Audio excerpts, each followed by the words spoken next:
नमस्कार। फिर से एक बार स्वागत है मेरे चैनल पर। मैं हूँ राज। आप देख रहे हैं हाईवे 33।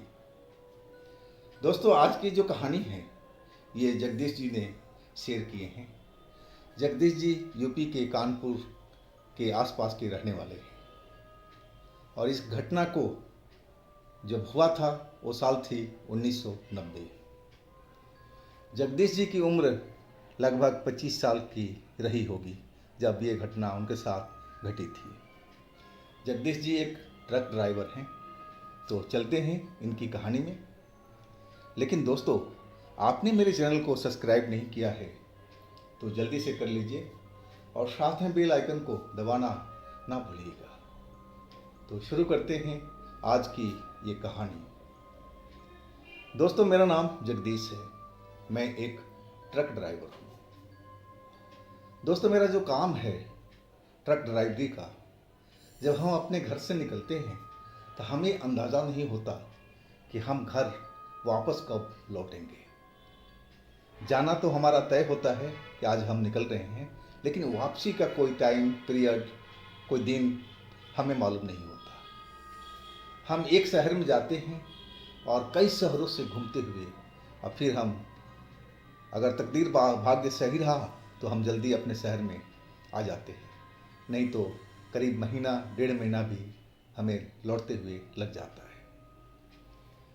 और हमारा जो खाना पीना अधिकतर ढाबा में, लाइन होटल में ही ज़्यादातर होता है।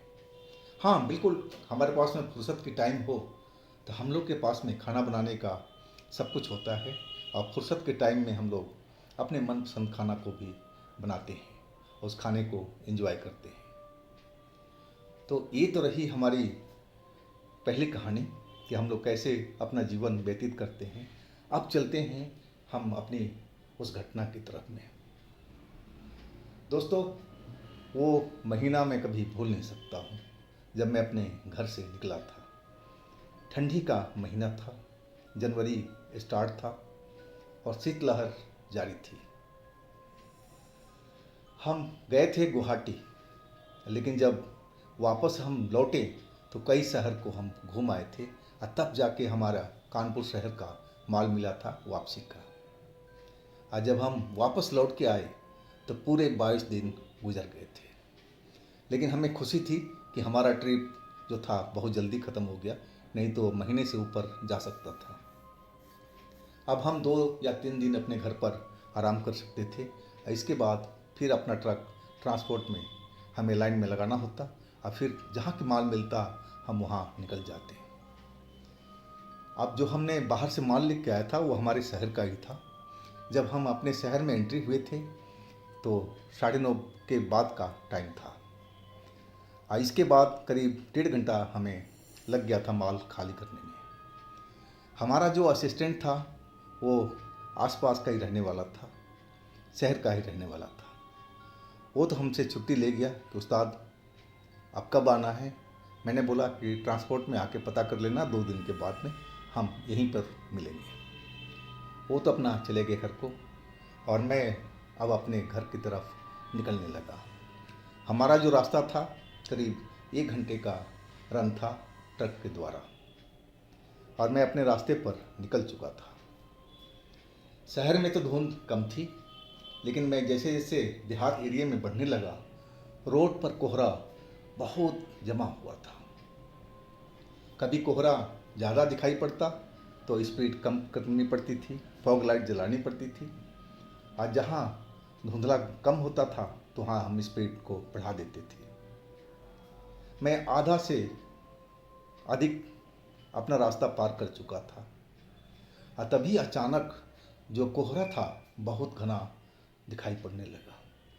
और कोहरा वो चलता हुआ दिखाई पड़ रहा था, जैसे घना कोहरा वो बादल हो, अब बादल आसमान से नीचे ज़मीन पर आ चुका हो।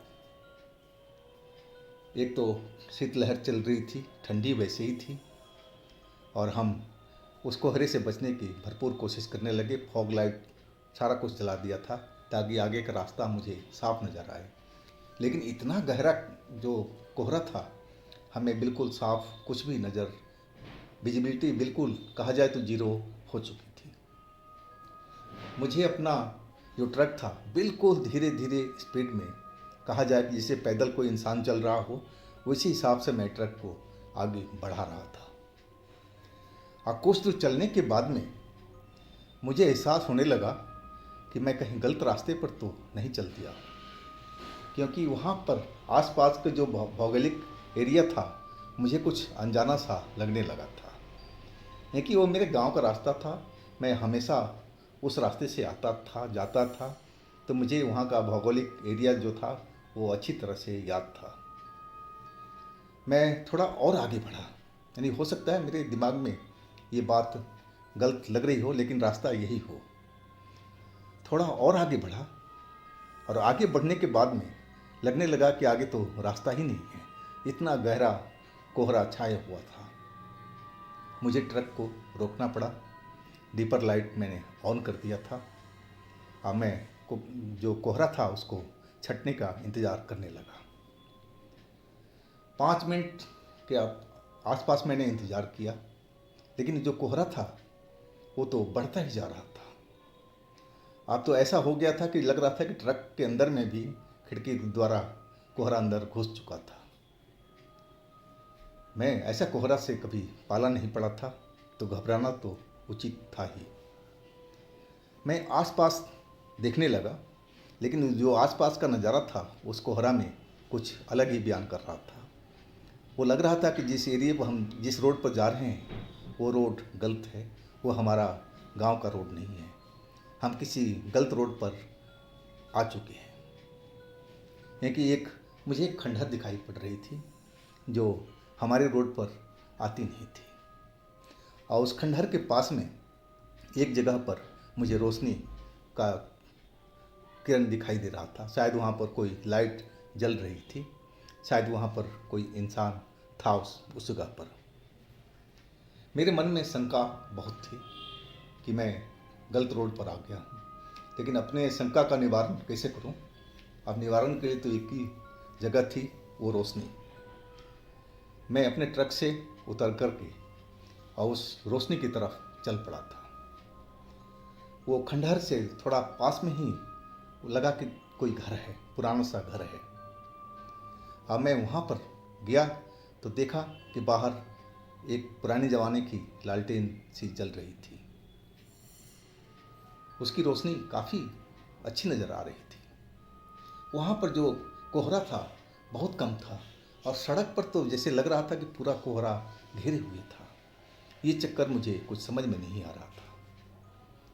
वहाँ मैं आसपास खड़ा होकर के बाहर देखने लगा, तो सही में मुझे लगा कि मैं कोई गलत रोड पर आ गया हूँ, ये रोड मेरा गांव का नहीं है।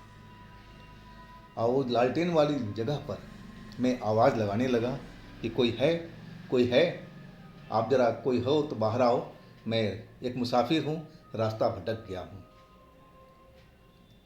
कुछ देर तो कोई रिस्पॉन्स नहीं मिला। मैं दोबारा यही बात बोलने लगा, लेकिन अभी भी रिस्पॉन्स नहीं मिला। वो दरवाज़ा बंद था जहाँ बाहर लालटेन टंग रही थी।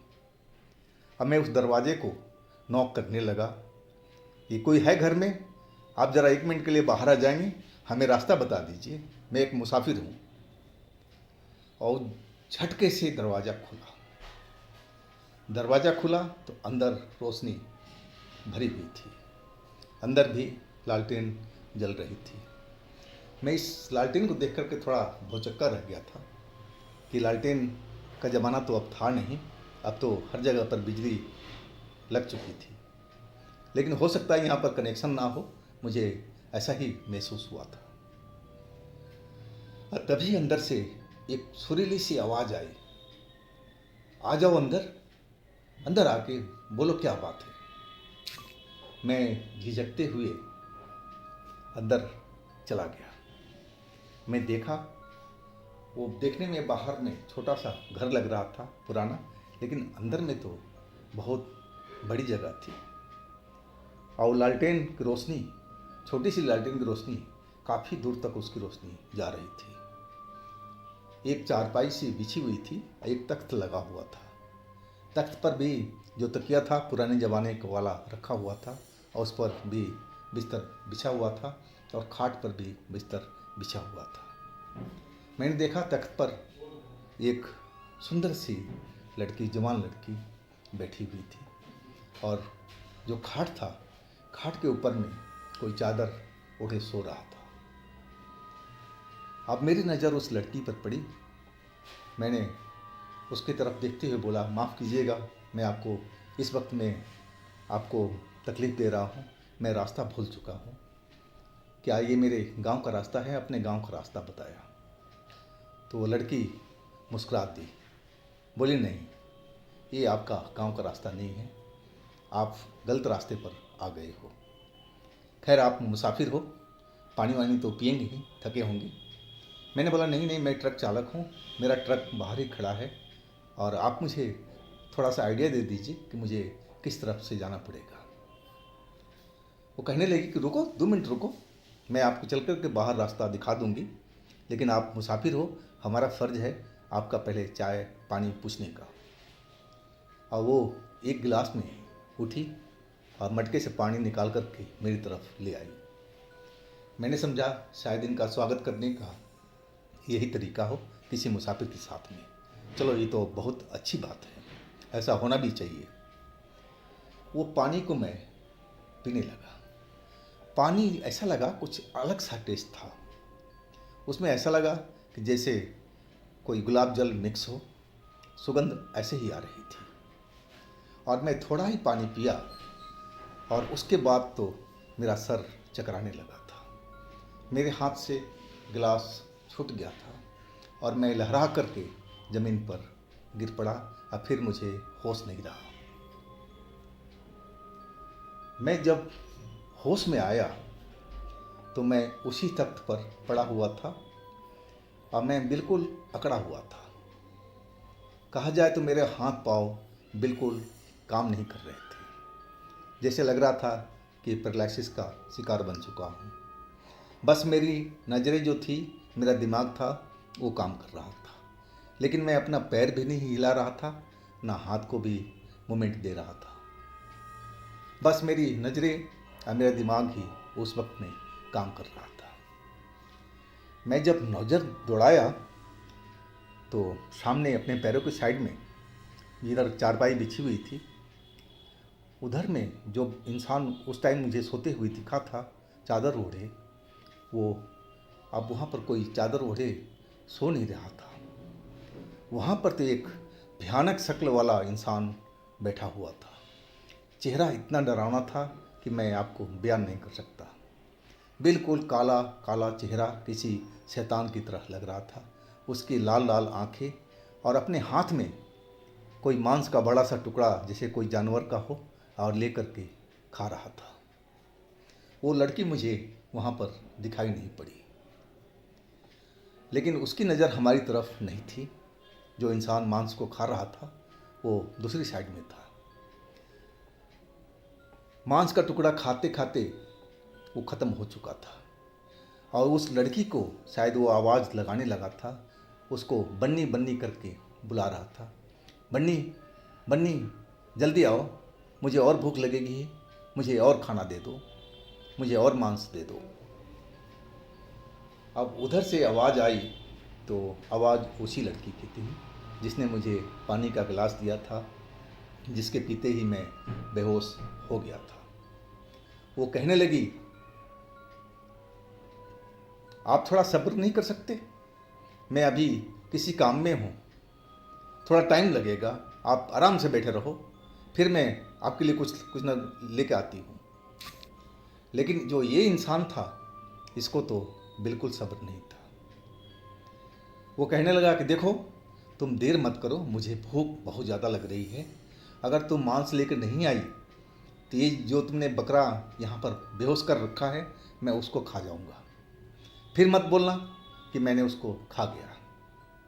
अब बकरा तो मैं था वहाँ पर, जो उस तख्त पर बेहोश अभी भी पड़ा हुआ था उनकी नज़र में, लेकिन मेरा तो होश आ चुका था। हालांकि मैं बोल नहीं पा रहा था, लेकिन देख और सुन समझ सब कुछ रहा था। अब मुझे समझ में आ गया था कि मैं बहुत ही बड़े खतरे में फंस चुका हूँ। ज़रूर ये लोग कोई चोर डकैत मुझे लग रहे थे, लेकिन अब जो मांस खाते हुए मैंने देखा तो समझ गया कि मैं किसी काली शक्ति के हाथों में फंस चुका हूँ। ज़रूर ये लोग कोई भूत प्रेत हैं, ये कोई छलावा है।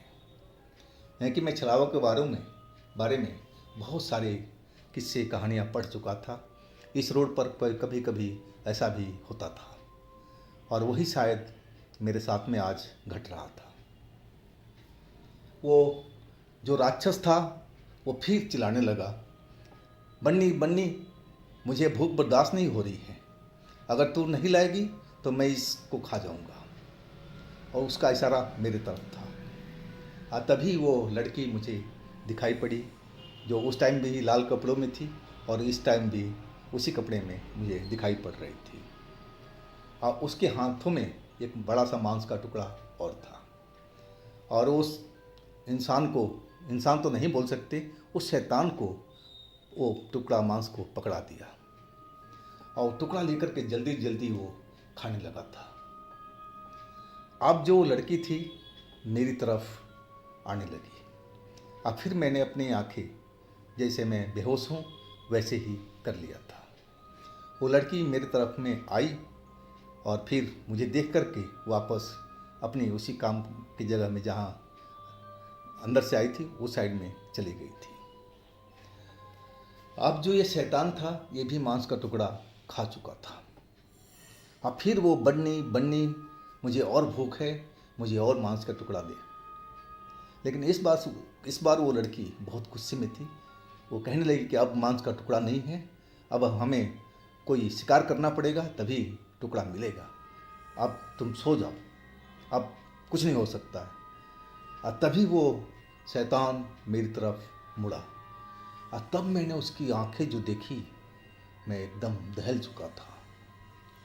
उसकी आंखें एकदम लाल लाल दिखाई पड़ रही थी, बड़ी बड़ी मोटी मोटी आंखें वो मेरी तरफ घूर रही थी। मैं अपनी आंखें की पलकें बस खोल रखा था, उसी से मैं सब कुछ देख रहा था। मैं उनके जानने में अभी भी बेहोश पड़ा हुआ था। और वो शैतान अब मेरी साइड में आने लगा वहाँ से, और जैसे ज़मीन पर चल रहा था, धरती लग रहा था कि धम धम सी आवाज़ आ रही थी, इतना ही जैसे उसका वजन था। मैं अब समझ गया कि मेरा अंत नज़दीक आ गया है, अब मुझे तो मरना ही पड़ेगा, अब मुझे कोई बचा नहीं पाएगा। और जैसे ही वो शैतान मेरे चारपाई तख्त के पास में पहुंचा, और तभी वो लड़की दौड़ती हुई आ गई और कहने लगी, आप यहाँ से हटो, इसको हाथ नहीं लगाना, ये मेरा शिकार है, मैं इसके चाहे साथ जो कुछ करूँ ये मैं कर सकती हूँ, और किसी का इस पर अधिकार नहीं है। आप पीछे जाओ, आपको मैं मांस का टुकड़ा 2 बार दे चुकी हूँ, अब नहीं है, अब बाद में मिलेगा जब शिकार होगा तब, आप जाओ यहाँ से। और ज़बरदस्ती वो कमसिन सी लड़की इतने बड़े राक्षस को वो धकेलने लगी, और वो राक्षस भी जैसे उसकी हर कहना को मान रहा था और पीछे हटता गया। लेकिन उसकी खूंखार नज़र मेरे पर अभी भी टिकी हुई थी। शायद वो अपने मन में कह रहा होगा कि बस एक बार मेरे पेट में आ जाए फिर देखता हूँ। वो अब लड़की उसको उस कमरे से बाहर निकाल दिया था और दरवाज़ा जो था उसमें उसको बंद कर दिया था। अब फिर वो मेरे पास में आई। मैं अभी भी बेहोशी का नाटक कर रहा था। मैं बिल्कुल डरा हुआ था। मैं मौके के इंतज़ार में था कि कब मेरे हाथ में ताकत आएगा, कब मैं अपने हाथ पैर चलाने लगूंगा ताकि मैं उठ कर के यहाँ से भाग सकूं। वो लड़की मेरे नज़दीक आ गई। उसके शरीर से तो खुशबू सी निकल रही थी, एक मादक खुशबू जो मुझे मदमस्त कर रही थी। और वो मेरे सर पर हाथ फेरने लगी, मेरे कहा जाए तो जिस्म से खेलने लगी थी। मेरे कभी गालों पर हाथ फेरे, कभी सर पर हाथ फेरे।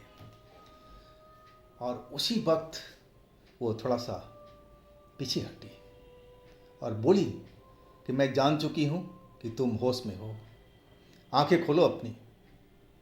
मैं डर के मारे अपनी आंखें खोल दिया। वो कहने लगी, कब से तुम होश में हो? अब मेरे मुंह से आवाज़ निकल रही थी। मैं डरते डरते बोला, जी मैं अभी होश में आया हूँ। और आपने मुझे क्यों यहाँ पर रोका है, क्यों इस जगह पर मुझे फंसाया हुआ है? मैंने आपका क्या बिगाड़ा था? आप मुझे जान दीजिए ना। मेरे घर में मेरे माँ बाप इंतज़ार कर रहे होंगे। मैं अपने घर का एक कमाऊ लड़का हूँ, मेरे अलावा उस घर में कोई नहीं है। तो आप मेहरबानी कीजिए। मैं उससे प्रार्थना करने लगा था। वो लड़की कहने लगी कि देखो, मैं तुम्हें ऐसे तो छोड़ नहीं सकती। देख लिया ना, तुम तो शायद होश में होगे। वो मेरे पिता हैं और वो तुम्हें खाना चाहते हैं। अभी भी उनकी जो नज़र है तुम्हारे ऊपर ही है। वो अंदर तो हैं, लेकिन उनका ध्यान इसी साइड में होगा। वो तुम्हारे शरीर को खाना चाहते हैं। लेकिन मैं तुम्हारा सुंदर चेहरा देख करके मैं अपना विचार को बदल दिया हूँ।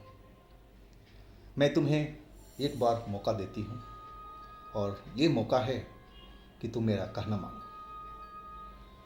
मैंने बोला कि मैं आपकी हर शर्त मंजूर है, लेकिन मेरी भी शर्त ये है कि मुझे आप जिंदा छोड़ देंगी। वो कहने लगी, बिल्कुल जैसा चाहोगे वैसे होगा। मैं तुम्हें ट्रक पर छोड़ के आऊँगी और तुम अपने घर पर निकल जाना। ये रास्ता वही है, सिर्फ हमने यहाँ पर माया जाल फैलाया हुआ था। अब मैं उसकी बात को समझ गया था कि जो कह रही है वो सच बोल रही है। अब उसका इशारा मैं समझ गया था कि वो मुझसे क्या चाहती है। उसने अपने मनमानी तो पूरी कर ली थी और उसके बाद मेरे सर पर हाथ रखा तो फिर मैं अपना चेतना खो बैठा। कहा जाए तो मैं एकदम बेहोश सा हो गया था। अब जब मेरी दोबारा आँख खुली तो मैं अपने ट्रक में था और मैं होश में आ गया था। अब सुबह का टाइम होने जा रहा था और कोहरा नाम का चीज़ सड़क पर कहीं भी नहीं थी और मैं अपने गांव के रास्ते पर ही था। जब मैं उस साइड में देखा कि जहाँ रात में मैं गया था, वहाँ तो कोई घर था ही नहीं। हाँ, बेशक एक खंडहर सा दिखाई पड़ रहा था, लेकिन वो भी काफ़ी दूर था और रात में खंडहर तो बिल्कुल रोड के पास में नज़र आ रहा था। ये चक्कर मुझे बिल्कुल समझ में नहीं आया। वो रात वाला घर कहाँ गया? वो खंडहर बिल्कुल पास में रोड पर नज़र आ रहा था, वो कहाँ गया? लेकिन मुझे बस यही टेंशन थी कि मैं जल्दी से जल्दी यहाँ से अपने घर पहुँच जाऊँ, मैं उस छलावा का जाल से बच जाऊँ। लेकिन अब तो मैं उस जगह से निकल आया था। अब सुबह होने की थी। अब मैं अपना ट्रक स्टार्ट करके डरते हुए अपने घर की तरफ चल पड़ा था।